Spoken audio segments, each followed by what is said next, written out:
حضرت عمر رضی اللہ تعالی عنہ جا رہے تھے نا، رات کو پہرے پہ کھڑے تھے، تو ایک گھر سے ایک خاتون اپنی بیٹی کو کہہ رہی تھی دودھ میں پانی ڈال لو، تو بیٹی بولی امیر المومنین نے منع کیا ہے، تو کہا امیر المومنین کب دیکھ رہے ہیں؟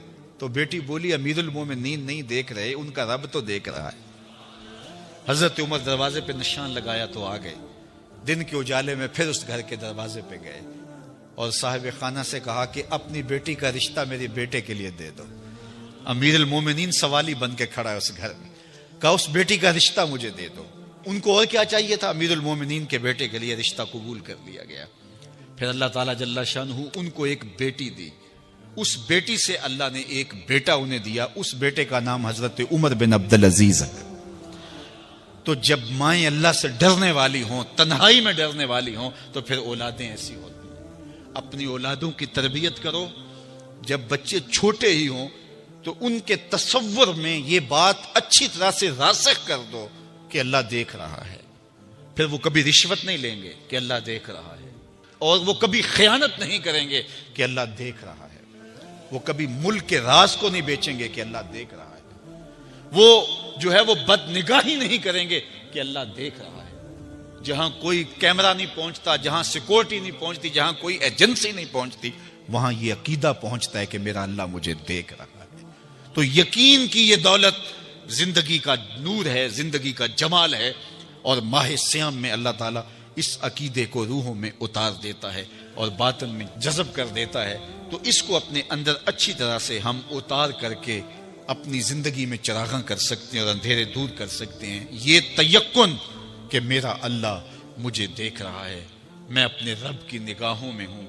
ارا زبیبا نملۃ سودا، کالی رات کے اندھیرے میں کالے پہاڑوں کی کوکھ میں گہرا غار ہے، اس غار میں چیونٹیوں کا سوراخ ہے، اس میں جب چیونٹی چلتی ہے اور وہ بھی سیاہ رنگ کی ہے، رات کی بھی سیاہی ہے، پتھر بھی کالا ہے اور چیونٹی بھی کالے رنگ کی، سینہ سنگ پر اس چیونٹی کے چلنے کی وجہ سے ایک وہمی اور گمانی لکیر بنتی ہے جس کو خوردبین سے دیکھنا بھی ممکن نہیں۔ تمہارا رب اس کو یوں دیکھتا ہے جس طرح دیوار چین کو دیکھتا ہے۔ تو کیا ذہن اور دماغ کی سکرین پہ آنے والے خیالات سے وہ غافل ہو سکتا ہے؟ کیا وسوسوں سے وہ غافل ہو سکتا ہے؟ تو آئیے اس یقین اور اس تیقن میں جینے کا گر سیکھیے۔ دیکھیے زندگی کتنی نور علی نور ہو جائے گی کہ میرا اللہ مجھے دیکھ رہا ہے، میرا اللہ مجھے ملاحظہ کر رہا ہے، میں اس کی نظروں سے، اس کی نگاہوں سے پوشیدہ نہیں۔ تو یہ عقیدہ ماہ سیام میں ہمیں نصیب ہوتا ہے۔ اور اگر ہم نے ماہ سیام کے دامن سے یہ سب کچھ نہیں سیکھا اور پورا مہینہ بھوک کاٹی، پیاس کاٹی اور مہینہ گزار دیا، اور عید کے دن وہیں کھڑے تھے جو ہم 29 شعبان کو جہاں کھڑے تھے، تو پھر ہم نے رمضان کی برکت کیا پائی؟ میرے حضور نے منبر کی تینوں سیڑھیوں پہ قدم رکھتے ہوئے آمین آمین پکارا تھا، تو صحابہ نے پوچھا حضور یہ عجیب ماجرا ہم نے دیکھا ہے، کوئی دعا مانگنے والا نہیں تھا اور آپ نے آمین کہا، پھر دوسری سیڑھی پہ رکھا قدم، پھر آمین کہا، پھر تیسری سیڑھی پہ قدم رکھا تو آمین کہا۔ فرمایا میں نے پہلی سیڑھی پہ قدم رکھا تو جبریل حاضر ہوئے اور انہوں نے کہا اس شخص کی ناک خاک آلود ہو جس نے ماہ سیام رمضان المبارک کو پایا اور اپنی بخشش نہ کروا سکا۔ تو میں نے اس پہ آمین کہا کہ ماہ سیام ملے، رحمتوں کی برکھا برستی ہو، جنت کے 8 دروازے کھلے ہو، جہنم کے در بند کر دیے گئے ہوں، ایک نفل کا ثواب فرض کے برابر ہو، فرض کا ثواب 70 فرضوں کے برابر ہو، رحمتوں کی برکھا ہو اور بندہ اپنی بخشش بھی نہ کرا سکے، تو کہا اس شخص کی ناک خاک آلود ہو۔ تو حضور نے اس پہ آمین کہا۔ تو اتنے پیارے موسم کو جو ضائع کر دے، ایسی حسین رت کو جو ضائع کر دے، اس کے لیے وعید بھی کتنی سخت ہے۔ کہا دوسری سیڑھی پہ قدم رکھا تو جبریل آئے اور کہا اس شخص کی ناک خاک آلود ہو جو والدین کو بڑھاپے میں پائے اور خدمت کر کے جنتی نہ ہو سکے۔ منبر کی تیسری سیڑھی پہ قدم رکھا تو جبریل آئے، انہوں نے کہا اس شخص کی ناک خاک آلود ہو جس کے سامنے آپ کا ذکر کیا جائے اور وہ آپ پہ درود نہ پڑے۔ اللہ اکبر۔ رسول رحمت کا نام آئے تو درود و سلام پیش کرو، ان کا ذکر آئے تو تمہاری روحیں بھی درود پڑھیں، تمہاری زبانیں بھی درود پڑھیں۔ اللہم صلی علی سیدنا و مولانا محمد معدن الجود والکرم۔ ان کا ذکر روحوں کی غذا ہے، ان کا ذکر دل کا قرار ہے، تو ان کے تذکرے کی خوشبو سے اپنے ماحول کو معطر رکھو۔ اقبال نے کہا تھا حب دولت تلف می سازت زکات، زکات حب دولت کو زائل کرتی ہے، جب اللہ کی راہ میں لٹاؤ گے تو اس سے کم بھی نہیں ہوگا۔ میرے حضور نے 3 چیزیں قسم کر کے کہیں، حضرت ابو کبشہ الانماری رضی اللہ تعالیٰ عنہ سے مروی ہے، میرے حضور نے ارشاد فرمایا اگر کوئی شخص کسی کو معاف کر دیتا ہے تو اس کی عزت کم نہیں ہوگی، میں محمد اللہ کی قسم اٹھاتا ہوں۔ دوسری بات میرے حضور نے فرمائی کہ جو شخص مانگنے لگ جاتا ہے، سوال کا دروازہ کھول لیتا ہے، اللہ اس کے لیے محتاجی کا دروازہ کھول دیتا ہے، اس کی کبھی کمی پوری نہیں ہوتی۔ اور تیسری بات میرے حضور نے قسم کر کے کہی ما نقص مال عبد من صدقہ، کہا میں اللہ کی قسم اٹھا کے کہتا ہوں کہ صدقے سے مال کم نہیں ہوتا، صدقے سے مال گھٹتا نہیں ہے۔ تو ایک تو مال بھی نہیں گھٹے گا، یہ ضمانت کس کی ہے؟ میری نہیں ہے، یہ رسول اللہ کی ضمانت ہے۔ ایک تو مال بھی کم نہیں ہوگا، اور دوسرا یہ ہے کہ حب دولت ختم ہوگی۔ حب دولت تلف می سازت زکات، یہ ماہ سیام آ رہا ہے تو زکات سے حب دولت کو کم کیجئے، بلکہ صدقات دیجئے، نفلی صدقات کیجئے، غرباء کی مدد کیجئے، مساکین کی مدد کیجئے، اپنے غریب محتاج رشتہ داروں پہ غور کیجئے، ان کی مدد کیجئے، اپنی ہمسائیگی میں دیکھیے، پردے سے مدد کیجئے، ان کی عزت نفس بھی مجروح نہ ہو۔ یہ جو نمائش لگا کے 10 اخباروں میں چھپوا کے لوگوں کی مدد کرتے ہیں، اس سے گریز کیجئے۔ کبھی سوچیں کہ اگر آج کسی کی بیٹی لائن میں کھڑی ہے تو کل اگر یہ مرحلہ میری بیٹی کے لیے آ جائے تو پھر میرا مزاج کیا ہوگا۔ تو عزت نفس کا خیال رکھیے، لوگوں کی غربت کا تماشا نہ اڑائیے، اور لوگوں کی جو ہے وہ محتاجی کو اپنی تسکین کا ذریعہ نہ بنائیے۔ یہ تو اللہ نے تمہیں دیا اور انہیں نہیں دیا، اور وہ آزمائش کی گھڑی میں کھڑے ہیں، تم ان کے ساتھ کھڑے ہو جاؤ۔ تو لوگوں کی مدد کیجئے، دکھیوں کے کام آئیے، مساجد کی جو ہے وہ تعمیر کیجئے، مدارس دینیا کے ساتھ وابستہ رہیے، اور لوگوں کی فلاح کے لیے، بہتری کے لیے کام کیجئے۔ اللہ نے آپ کو دیا ہے، یہ مال یہاں رہ جانا ہے۔ میرے حضور نے فرمایا ابن آدم کہتا ہے میرا مال میرا مال، اس کا مال وہ ہے جو اس نے کھایا یا پہنا اور پرانا کر دیا یا آگے بھیج دیا، باقی اس کا نہیں ہے، وہ وارثوں کا ہے۔ مرتے ہی ورثہ بن جائے گا، مرتے ہی ترکہ بن جائے گا۔ کفن بھی میلا نہیں ہونے دیں گے کہ بعض اولادیں تو بانٹ لیتی ہیں۔ اللہ اکبر، وہ گھر جو ان کے لیے بنایا تھا، ایک رات بھی تجھے اس گھر میں رکھنے کے لیے تیار نہیں ہوں گے۔ آج تیرا نام چھن گیا، آج کوئی یہ نہیں کہتا کہ پیچھے اس امام کے اور حاضر اس چودھری صاحب کے، حاضر اس میت کے۔ آج تو ڈیڈ باڈی بن گیا، آج تو میت بن گیا۔ آج خان صاحب، ملک صاحب، چودھری صاحب، پیر صاحب، مفتی صاحب، تیرے سارے ٹائٹل چھین لیے گئے۔ آج پیچھے اس امام کے اور دعا واسطے حاضر اس میت کے، آج تو میت بن گیا۔ آج تیرا لباس بھی پھاڑ کے اتارا ہے، آج تیرے انگوٹھے باندھ دیے گئے ہیں، ناک میں روئی ٹھونس دی گئی ہے۔ آج تو غسال کے رحم و کرم پہ ہیں، وہ تجھے ادھر الٹ دے یا ادھر پلٹ دے۔ اب تیرے پاس کوئی اختیار ہی باقی نہیں رہا۔ میاں صاحب بولے جاندی واری ڈرونا بنےو تے ہاتھ نہ لاندے ڈرتے۔ آج اولاد بھی دور ہے، پوتے اور پوتیاں بھی ڈرتی ہیں۔ جاندی واری ڈرونا بنےو تے ہاتھ نہ لاندے ڈر دے، جنہ لئی تو پاپ کمائے اج کتھے نہیں تیرے کر دے۔ آج سارے چلے گئے، تو آج اپنے ہاتھ سے اپنی زندگی کو سنوارنے کے عمل کی طرف بڑھیں اور راہ خدا میں خرچ کریں، دکھیوں، مجبوروں اور لاچاروں کے کام آئیں۔ اللہ آپ کی مدد کرے گا اور حب دنیا کم ہوگی۔ اللہ تعالیٰ جل شانہ نے سورہ عادیات میں پہلی 5 آیات میں قسمیں کی، پھر 3 آیات میں جو ہے وہ حضرت انسان کی وہ کمیاں، کوتاہیاں جن کی بنیاد پر باقی گناہ سرزد ہوتے ہیں ان کو بیان کیا، اور اس کے بعد پھر علاج بھی قرآن نے بتایا، اور کس قدر اس کو چوٹ لگائی۔ افلا یعلم اذا بعثر ما فی القبور وحصل ما فی الصدور ان ربهم بهم یومئذ لخبیر۔ افلا یعلم اذا بعثر ما فی القبور، اے اکڑ کے چلنے والے، اے ناشکر انسان، اے دولت کے پجاری، وہ وقت یاد کر جب تو قبر سے اٹھایا جائے گا۔ اس وقت کفن بھی چھین لیا جائے گا. اب سب کو چھین لیا گیا، دولت، بینک بیلنس، تیری جائیدادیں، پلازے، گاڑیاں، گھر، کوٹھیاں، بنگلے، سب کچھ یہیں رہ گیا. صرف ایک چادر کفن کی لے کے جا رہا ہے. لیکن جب قبر سے اٹھایا جائے گا یہ کفن کی چادر بھی رہ جائے گی، برہنہ اٹھایا جائے گا. اللہ اکبر.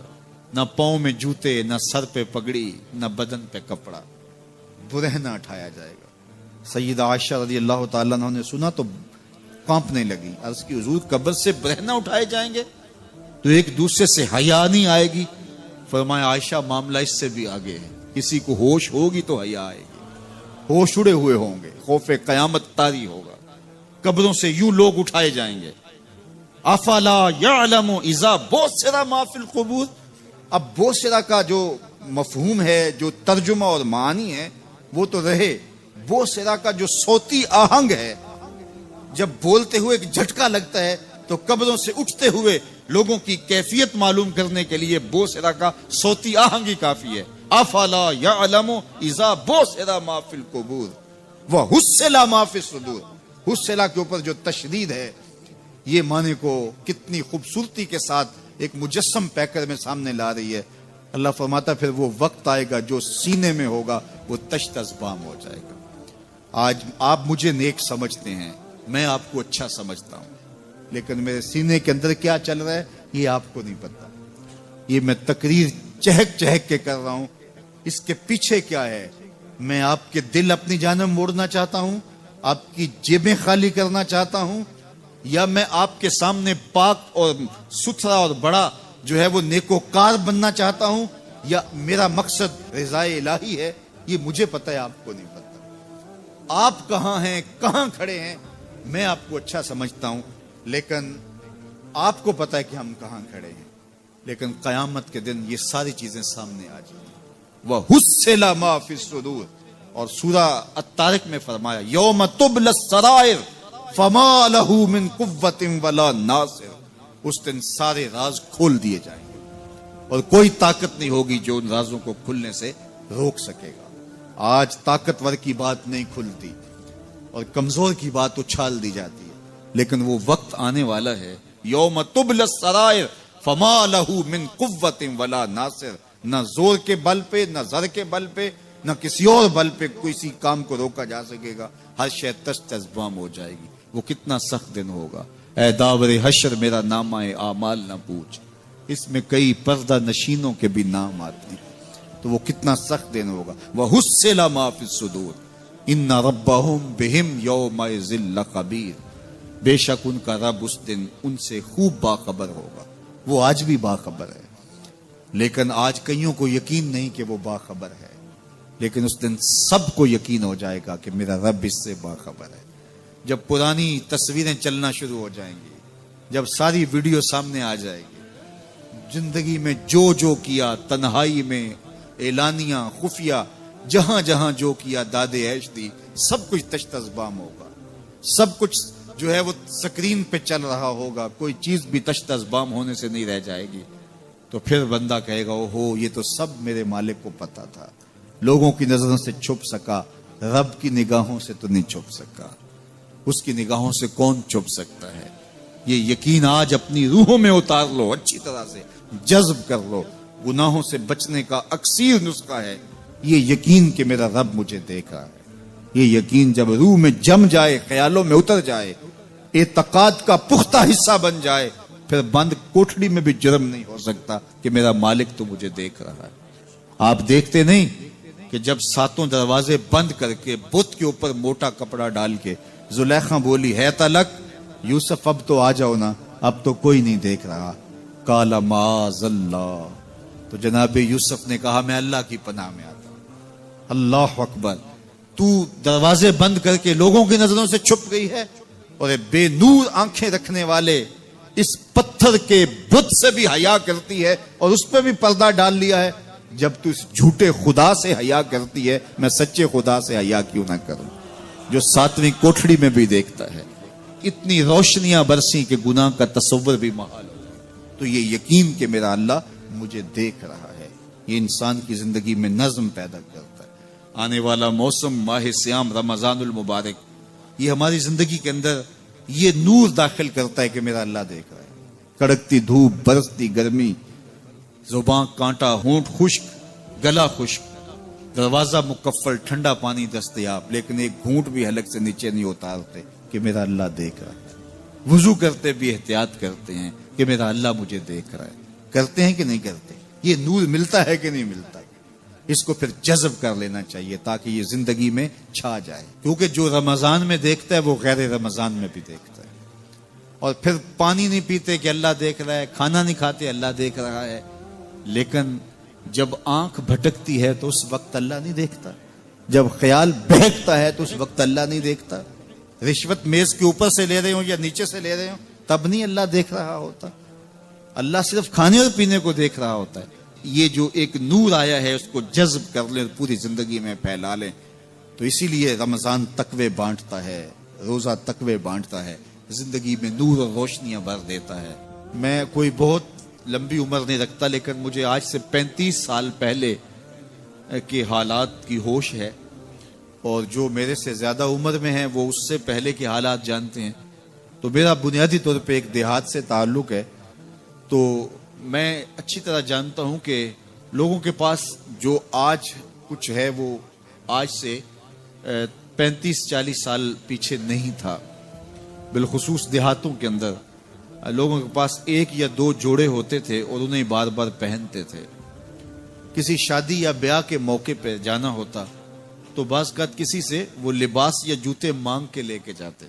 مجھے اچھی طرح یاد ہے کہ اس زمانے میں لوگ اپنے کندھے پر ایک کپڑا رکھا کرتے تھے، اور شادی پر اگر کسی نے جانا ہوتا تو جس کا کپڑا بہت اچھا ہوتا تو اس سے وہ مانگ لیا کرتے تھے کہ میں نے ذرا شادی پہ جانا ہے۔ بڑے بھائی کے جوتے پہن لیا کرتے تھے، اور اسی طرح گزر ہوتا تھا۔ کبھی کوئی شکوہ زبان میں پیدا نہیں ہوا تھا، اور لوگوں کے شکستہ سے کچے گھر ہوتے تھے، اور گھر کے صحن میں ایک درخت ہوتا تھا، دوپہر وہاں کاٹ لیتے تھے۔ اکثر لوگ دوپہر کا کھانا تیار نہیں کرتے ہوتے تھے، دودھ پی کر کے ہی گزارا کر لیتے تھے۔ صبح کو ناشتہ اور شام کو کھانا ہوتا تھا، لیکن اس کے باوجود اللہ کا شکر کیا کرتے تھے۔ یہ پچھلے دن میں گزرا تو دیکھا کہ بچے کھیل رہے ہیں اور غبارے پھوڑ رہے ہیں، اور جب غبارہ پھٹتا ہے نا تو بچے خوش ہوتے ہیں، کہہ لگاتے ہیں۔ پھر دوسرا غبارہ ہے وہ اس سے کھیلنے لگ جاتے ہیں، اور پھر جب وہ پھٹتا ہے تو پھر خوش ہوتے ہیں۔ تو میں ذرا رک گیا اور اس منظر کو دیکھنے لگا، اور پھر میں نے کہا کہ غبارہ پھٹتا ہے تو یہ بچے خوش ہوتے ہیں، لیکن جب ہمارا زمانہ ہوتا تھا، جب ہم بچے تھے تو غبارہ پھٹتا تھا، ہم رونے لگ جاتے تھے، کیونکہ کھیل ہی ختم ہو جاتا تھا۔ ایک ہی غبارہ ہوتا تھا 5-6 بچوں کے پاس، اور غبارہ پھٹ گیا تو کھیل ختم، تو سارے رونے لگ جاتے تھے۔ اور اب یہ غبارے پہ غبارہ پھوڑ رہے ہیں اور خوش ہو رہے ہیں، تو کہاں سے کہاں ہم آ پہنچے۔ لیکن اس زمانے میں اگر کسی سے پوچھا جاتا، لوگ پیدل سفر کرتے اور لباس بھی پورے نہ ہوتے، تو جب کسی سے پوچھا جاتا کیا حال ہے تو وہ لمبا ہاتھ کر کہتا ہے اللہ کا شکر ہے۔ اس کی باڈی لینگویج بتاتی تھی کہ وہ اس کا رواں رواں اللہ کا شکر ادا کر، تو اس کا لہجہ بتاتا تھا، اس کا انداز بتاتا تھا کہ وہ اللہ کا شکر کس گہرائی قلب سے کر رہا ہے، تو وہ کہتا ہے اللہ کا شکر ہے۔ اور آج جب کہ اتنی نعمتیں لوگوں کو میسر ہیں، اتنا کچھ نصیب ہے، عالی نصب گھروں میں رہتے ہیں، لمبی لمبی گاڑیاں ہیں، سہولتیں ہیں، آسودگیاں ہیں، آسائشیں ہیں، مالی آسودگی ہے، رہائشی آسودگی ہے، کھانے پینے کے وافر سامان ہیں، ٹیبل پہ اتنے کھانے لگے ہوئے ہوتے ہیں کہ باری نہیں آتی کھانے کی، اور اس قدر لباس ہے کہ موسم گزر جاتا ہے اور بعض لباس بدلنے کی باری نہیں آتی۔ لیکن اس کے باوجود کسی سے پوچھے جناب کیا حال ہے، آسودہ حال شخص سے بھی پوچھیں تو وہ بھی بڑے آہستگی سے کہتا ہے بس چل ہی رہا ہے۔ تو وہ زمانہ تھا کہ جب لوگوں کے پاس کچھ تھا نہیں تو لمبا ہاتھ کر کے کہتے، تشکر کا لہجہ کتنا دل آویز تھا، اللہ کا شکر ہے۔ اور آج کہتے بس گزر ہو ہی رہی ہے، بس چل ہی رہا ہے۔ تو ناشکری بڑھتی چلی جا رہی، اتنا کچھ ہونے کے باوجود جو ہے وہ ان کا بھی چل ہی رہا ہے۔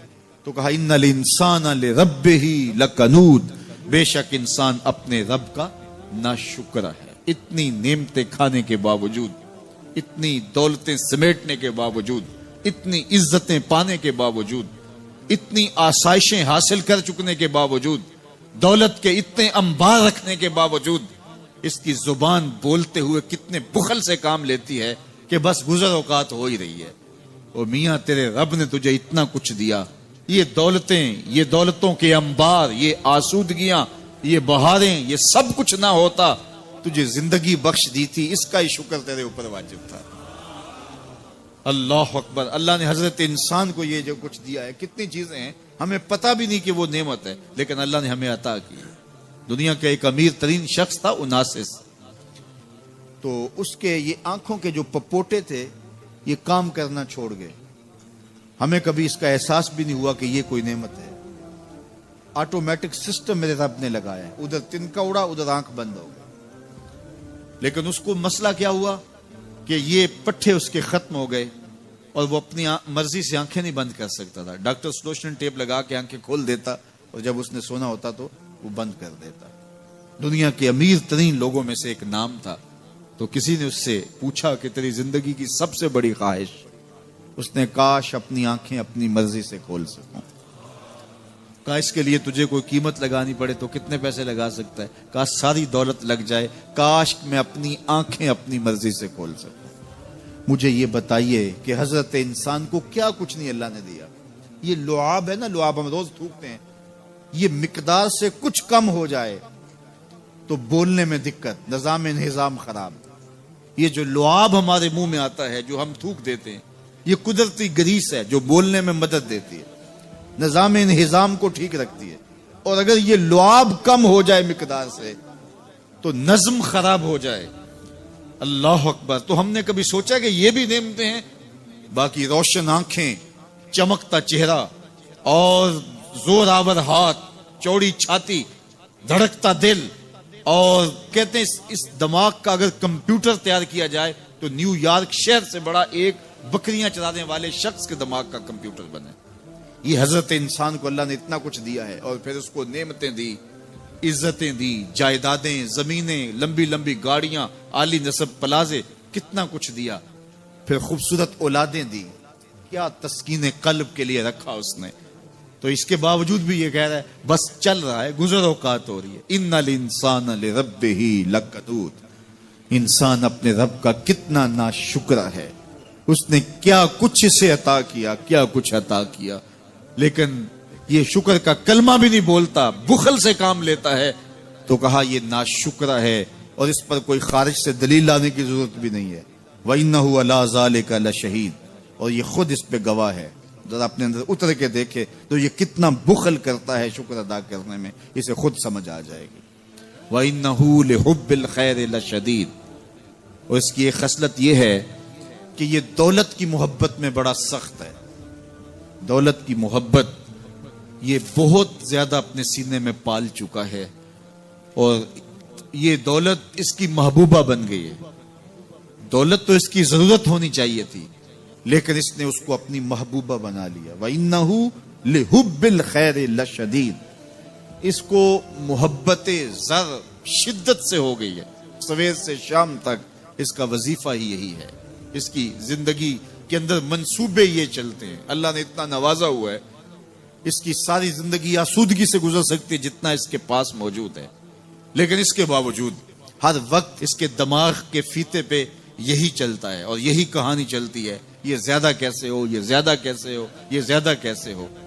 اس اضطراب نے اس کو بے چین کر دیا ہے، اور خواہش زر نے، حوث زر نے اس کا چین چھین لیا ہے، اور اتنی محبت جاگزی ہوگی اس کے دل میں کہ اللہ کی محبت کے لیے اس کے دل میں جگہ ہی نہیں بچی۔ وَإِنَّهُ لِحُبِّ الْخَيْرِ لَشَدِيدٌ۔ اللہ اکبر۔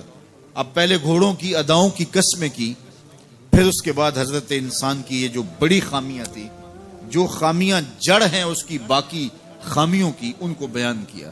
ایک تو ناشکرہ ہے، جو ملا ہے اس پہ یہ شکر ادا نہیں کرتا، حالانکہ اگر وہ شکر ادا کرے، رب کا وعدہ ہے کہ اگر تم شکر ادا کرو گے میں اور زیادہ دوں گا۔